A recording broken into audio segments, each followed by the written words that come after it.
What is going on, everyone? Welcome back to TTP Sports. And the Flyers, once again they lose their second game in a row to, I would guess, their own mistakes in this game against the Ottawa Senators, where Claude Giroux returns to Philadelphia, gets a nice applause, a nice little ceremony before the game, recognizing, his time in Philadelphia. You get the loud roar from the fans before puck drop and everything like that. And Claude Giroux welcomes himself back to Philadelphia by recording 3 points on the night, 3 assists.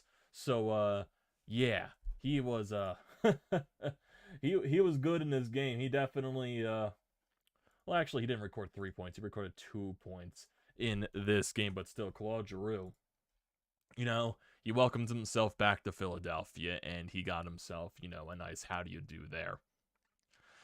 Overall, this game, I didn't think the Flyers played bad in its circumstances. I think overall 5-on-5, they looked pretty good. I thought they controlled the pace of play well. They outshot Ottawa basically throughout this game, 38-27. It's really where it comes down to. It's the special teams.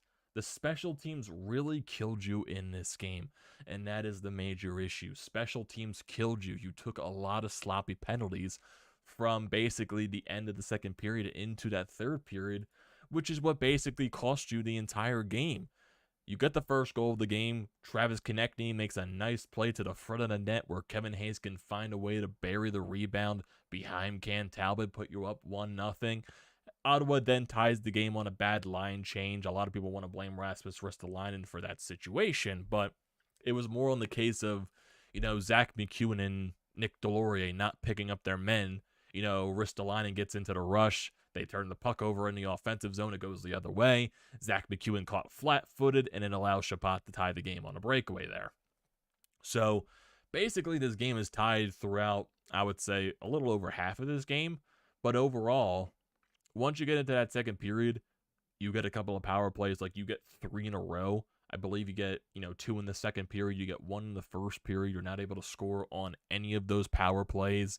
And then eventually you start letting Ottawa get their penalties. They start getting their power plays overall. And you can immediately tell the difference between Ottawa's power play and the Flyers' power play. The Flyers, they're able to set up in the offensive zone. It's just the lack of finish on the power play. It's the lack of, scorers. It's the lack of playmaking. Really, the only guys you can look out there that are maybe legitimate threats, Tony Giangelo, who quarterbacks the power play. It looks like they are trying to set Owen Tippett up a lot on the power play, which is definitely something that is intriguing to me. Travis Konecny gets down low, but once you get to that second unit of the power play, you're starting to see Scott Lawton's out there. You're starting to see Zach McEwen's out there. It's just, you can honestly tell they're not going to score a lot of goals on the power play with, some of the man that they have. And that's also, credited to the injuries that they have, to a lot of their main guys on the roster. So that's something that's also going to be looked to for that situation. But then when you go to the Ottawa power play, you're seeing guys like Giroux out there on the side, DeBrincat, who gets 2 goals in this game, Tkachuk, Stützle, all that stuff. So you could definitely tell, the men out there for the power play for both teams. And that's where the game came to a difference. Special teams. You just took a lot of stupid penalties in this game. Scott Lawton took a stupid penalty. Maybe you can criticize the Nick Delorier penalty, which, allowed Ottawa, I believe, to grab the lead in this game. It just wasn't overall. It wasn't good. It wasn't a good penalty at all to call. I'm not really sure whether to say if it was a soft penalty or if it was just an obvious call that the refs were going to make on the ice. Justin Braun's coming up the right side, incoming Nick Delorier. Yeah, did the guy on Ottawa flop maybe a little bit? Like, Delorier didn't really do much to impede his movement, but I guess in that type of situation, the ref's going to call it regardless of what goes on, because when I was looking there from the press box, I was like, oh, that's interference. Ref's going to call that most likely, and they did.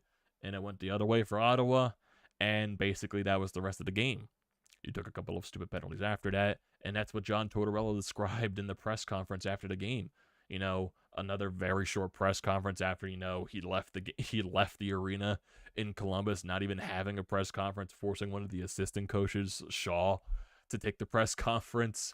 So, yeah, basically he was describing in the press conference, when you're going up against, another opponent, it's going to be hard to win games when you're going up against the team you're playing against and yourself. So when you have to go out there and beat two teams, you're not going to win many hockey games when you're playing against someone else and yourself.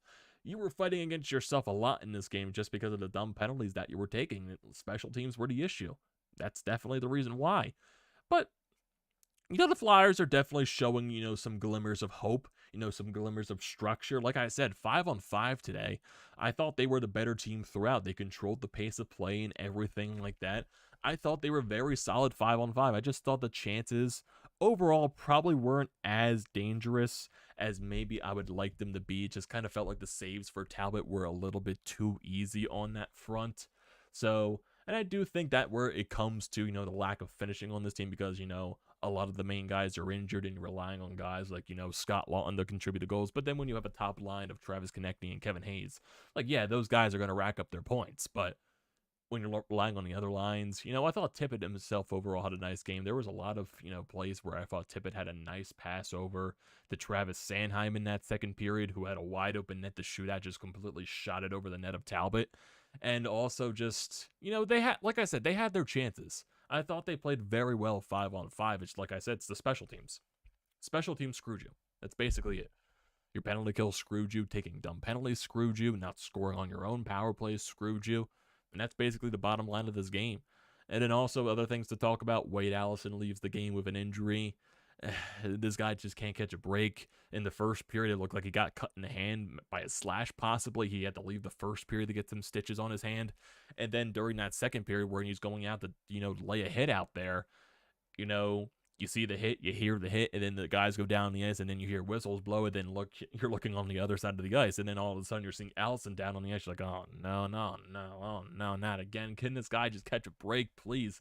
Can he just have a season where he's healthy? That's, and Tortorella did not have any type of update on Wade Allison whatsoever.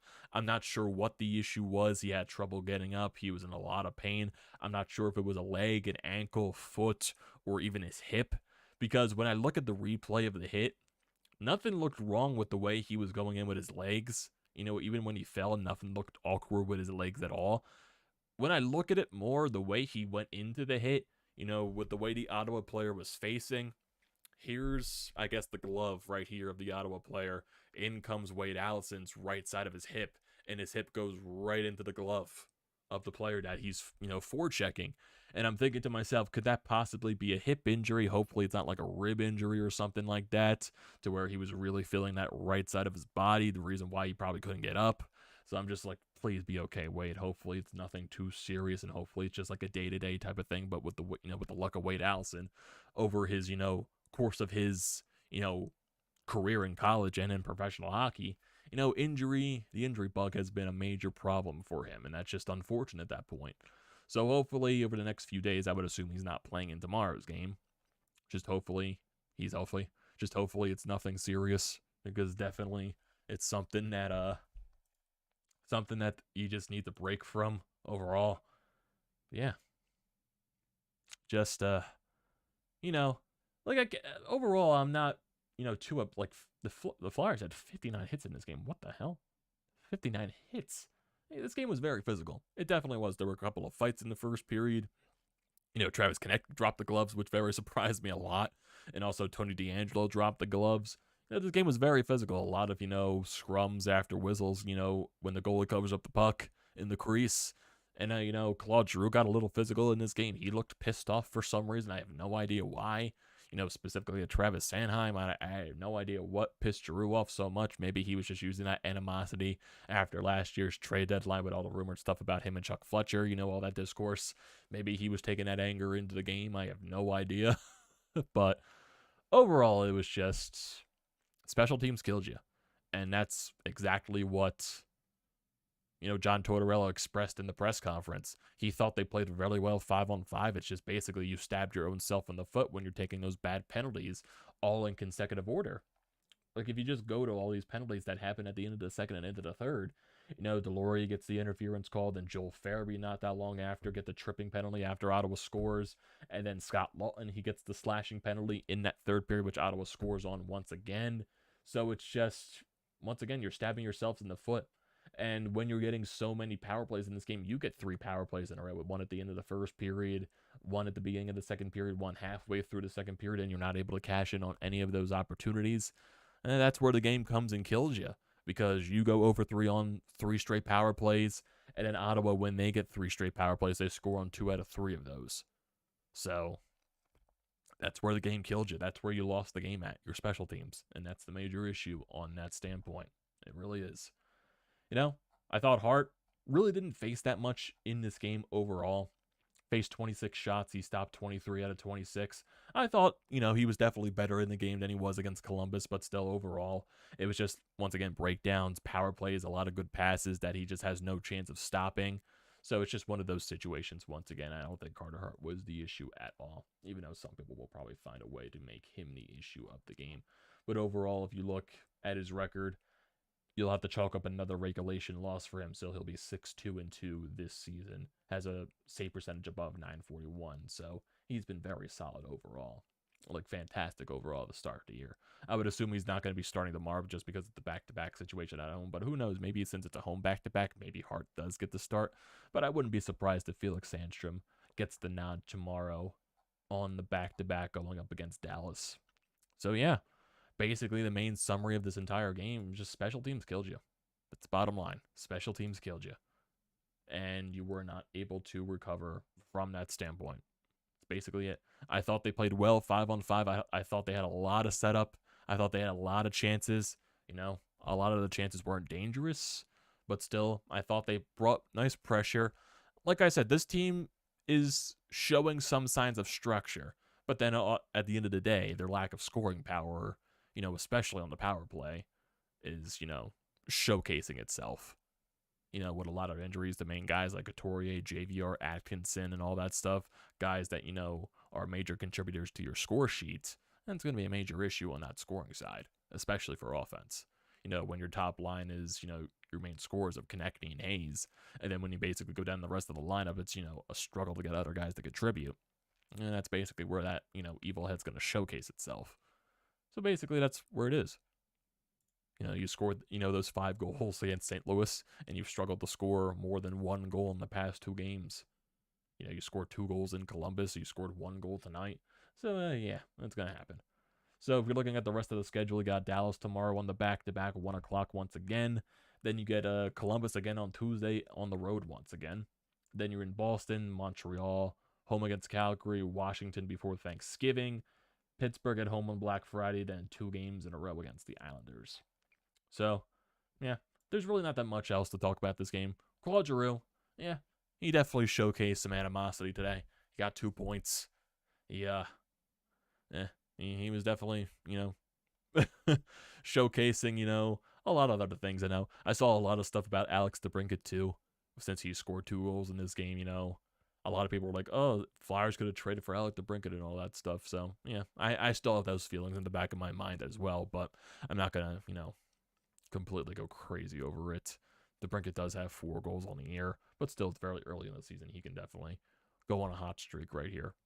But, yeah, that's basically it. Nothing much else to describe with this game. Special teams killed you. I thought you played really well 5-on-5. You took some sloppy penalties at the end of the game from that second into the third period, which cost you. And that's bottom line there. Still struggling to score, show some offensive consistency. I think that's been showing its rear head in the past couple of games, some sloppy turnovers and stuff like that. So it's something that I'm sure Torts will fix up.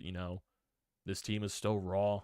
They're still trying to learn. They're still trying to refix everything. So you're going to have these stretches during the year. That's basically what's going to be expected of. So it's going to do it for this video, everyone. I do see some guys, I see channel name, how you doing, man, in the chat, trying to get into hockey more. Your recaps are going to help me out, and this is the first Flyers game I've ever seen this season so far. You're going to have a long season, channel name. Don't worry about that. So, thank you everyone for joining tonight's stream. We'll probably have another one later tonight talking about the Sixers. Finally get some basketball talk here. It's been very weird, everything going on with, Phillies, since they're finally done and everything. Maybe we can start getting into some consistency with Phillies and not Phillies, but Sixers, Flyers, Eagles. Now that maybe the sports fatigue for me is gone now, because I was a little fatigued watching all those Phillies games. So maybe we'll find some consistency once again with all the other teams. So definitely stay tuned for that. So, once again, don't forget to leave a comment in the comment section down below. Do not forget to drop a like on the video. Do not forget to check out everything in the description. Painted Lines, BrodesMedia. I recommend all that stuff. Same thing with hitting the subscribe button. It goes a very long way. And also use the code TTPSPORTS, $20 off your first SEATGEEK purchase. Use it for anything you could think of with a great deal. Do not pass up on that. And I